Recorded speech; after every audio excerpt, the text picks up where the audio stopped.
ભાવનગર જિલ્લામાં જે ગંભીર બનાવ બનેલો છે એ સંદર્ભમાં અત્યાર સુધી 8 નાગરિકોના મોત થયેલા છે અને 31 નાગરિકો જિલ્લાની અલગ અલગ હોસ્પિટલોમાં સારવાર લઈ રહેલ છે. એક વ્યક્તિ હાલમાં સુરતની એક ખાનગી હોસ્પિટલમાં સારવાર લઈ રહેલ છે. આ સંદર્ભમાં ભાવનગર જિલ્લાના એસપી તરફથી વર્તેજ પોલીસ સ્ટેશનના ડી સ્ટાફના 3 કર્મચારીઓને સસ્પેન્ડ કરવામાં આવેલા છે. સ્થાનિક જે બીટ જમાદાર છે એમને પણ સસ્પેન્ડ કરવામાં આવેલા છે અને આ ઉપરાંત નીલમબાગ પોલીસ સ્ટેશનના એક મહિલા જમાદાર કક્ષાના અધિકારીને પણ સસ્પેન્ડ કરવામાં આવેલા છે.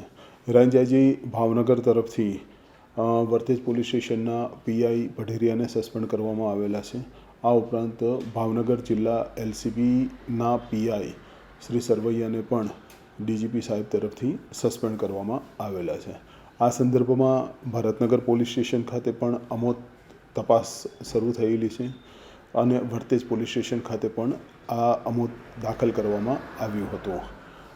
ડીજીપી સાહેબના આદેશ બાદ આ ગુનાની તપાસ એસએમસી દ્વારા કરવામાં આવી રહી છે અને હાલમાં કુલ 13 આરોપીઓના રિમાન્ડ મેળવવાની પ્રક્રિયા હાથ ધરવામાં આવેલી છે.